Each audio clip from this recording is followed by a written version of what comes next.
అందరి జీవితం అంతే.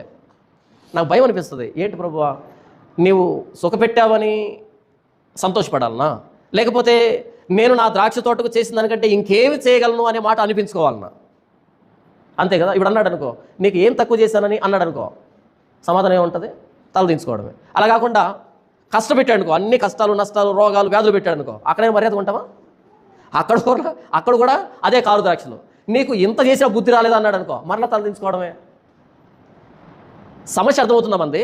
నీకు ఇంత ఇచ్చాను, ఇంత చేశాను, ఇంకేం చేస్తుంటే నువ్వు బాగుండేవాడివి అన్నాడు అనుకో, సమాధానం లేదు, ఇలా తలదించుకోవడమే. అలా కాకుండా నీకు రోగాన్ని ఇచ్చాను, కష్టాన్ని ఇచ్చాను, నష్టాన్ని ఇచ్చాను, అది చేశాను, ఇది చేశాను, తిండి లేకుండా చేశాను, అయినా బుద్ధి రాలేదు అన్నాడు అనుకో, అయినా తలదించుకోవడమే. సమస్య ఎక్కడుంది? సమస్య ఎక్కడుంది? ఇది పోవాలి. ఇది ఎక్కడ పోతుందంటే గుండెల్లో బల్లెం పోటు పొడిపించుకున్న ప్రభువైన యేసుక్రీస్తు సిలువ దగ్గరనే పోతుంది. ఎవడైనా నువ్వు క్రీస్తునందున్న ఎడల వాడు నూతన సృష్టి, కొత్త ద్రాక్షవల్లి. క్రీస్తు దగ్గరికి రానంత వరకు పాత సృష్టిని ఎంత చేసినా అదే వస్తుంది. పాత తిత్తుల్లో కొత్త ద్రాక్షరసం పోస్తే ఏంటి ప్రయోజనం? కొత్త తిత్తులో పాత ద్రాక్షరసం పోస్తే ఏంటి ప్రయోజనం? కొత్త తిత్తులో కొత్త ద్రాక్షరసం. ఎవడైనా నువ్వు క్రీస్తునందున్న ఎడల వాడు నూతన సృష్టి, కొత్త ద్రాక్షవల్లి. క్రీస్తుల్లో మనకు ధైర్యం ఉంది, క్రీస్తు బయట ధైర్యం లేదు.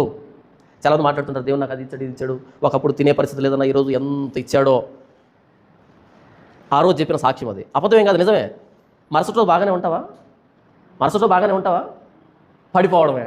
పడిపోయినప్పుడు దేవుడు అక్కడున్న నన్ను ఇక్కడ తీసుకొచ్చాడు, అయినా పడిపోయానని మదన పడిపోవడమే. లేదు ప్రభా నన్ను కష్టాల్లో పెట్టు అన్నావు అనుకో, కష్టాల్లో పెట్టాడు అనుకో, అక్కడే మర్యాద ఉంటావా? కోమాలో ఉన్నా మనం ఆలోచించేది పాపమే. కోమాలో పొరపాటున మెలకు వచ్చినా చేసేది మనసులో వచ్చే ఆలోచన పాపమే. మరి నీకు ఇంత పరిస్థితి బాగలేకపోయినా బుద్ధి రాలేదా అంటే సమాధానం లేదు, నిరుత్సాహమే. ఇంత ఉన్నత స్థితికి తీసుకొచ్చాను అయినా బుద్ధి రాలేదంటే అయినా తలదించుకోవాల్సిందే. క్రీస్తును బట్టి ధైర్యం తప్ప క్రీస్తు బయట ధైర్యం లేదు మానవ జాతికి, నాకైతే లేదు. ఒక క్రీస్తులో ఉన్నాను, క్రీస్తుతో అంటు కట్టబడి ఉన్నాను అనే ధైర్యం తప్ప, క్రీస్తును బట్టి ఉచితమైన నీతి, ఉచితమైన పరిశుద్ధత, ఉచితమైన రక్షణ అనేటువంటి ధైర్యం తప్ప నన్ను నేను చూసుకొని సంబరపడడానికి ఏమీ లేదు, అతిశయపడడానికి ఏమీ లేదు. ఎంత నిరుత్సాహంతో కూడుకున్నటువంటి పాట అంటే ద్రాక్ష తోట పాట. ఆయన అన్ని బాగానే చేశాడు, ఆయన వైపు ఏ తప్పు లేదు. తప్పున్నదంతా ద్రాక్ష తీగలోనే, ద్రాక్ష ఫలాల్లోనే. అన్నీ చేశాడు, మరలా తగలబెట్టాడు, కాల్చి పడేశాడు, కొట్టేశాడు. ఏం చేయాలి ద్రాక్ష తీగ ఏం చేయాలి? అది విషయం. కాబట్టి మన ధైర్యం ఏంటంటే క్రీస్తులో ఉన్నాం, క్రీస్తును బట్టి ఉచితమైన కృప మనకు అనుగ్రహించబడింది. క్రీస్తును బట్టి ధైర్యము, క్రీస్తును బట్టి మన స్వకార్యాలను బట్టి, స్వనీతి కార్యాలను బట్టి మనం దేవుని దగ్గరికి వెళ్ళలేము. కానీ ప్రపంచం స్వనీతి కార్యాలను బట్టి మంచోళ్ళం అనుకుంటున్నారు, కానీ పాపం అర్థం కావట్లేదు విషయం. హృదయం అన్నిటికంటే మోసకరమైంది, అది ఘోరమైన వ్యాధి కలిగింది. దాన్ని గ్రహించగలిగిన వాడెవడు? క్రీస్తు దగ్గరికి వచ్చిన వాడికి అర్థమవుతుంది.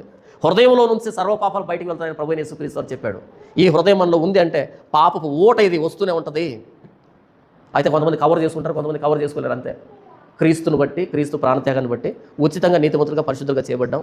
ఇంత భాగ్యం మనకు దక్కింది, ఇంత భాగ్యం దక్కింది. ఈరోజు దేవుడు మనల్ని కొట్టివేయకుండా ఇంకా ఎదురు చూస్తున్నాడు ఫలాల కోసం అంటే కేవలం క్రీస్తుని బట్టే తప్ప మనల్ని బట్టి కాదు. క్రీస్తుకు బయట ఉంటే ఎప్పుడో కొట్టివేయబడి ఉండేవాళ్ళం. ఒకవేళ నేను క్రీస్తు నమ్ముకోకపోయి ఉంటే ఇప్పటికి ఎప్పుడో ఎలా పోయి ఉండేవాళ్ళో నాకు కూడా తెలియదు, మనకున్నటువంటి తెలివితేటలకి.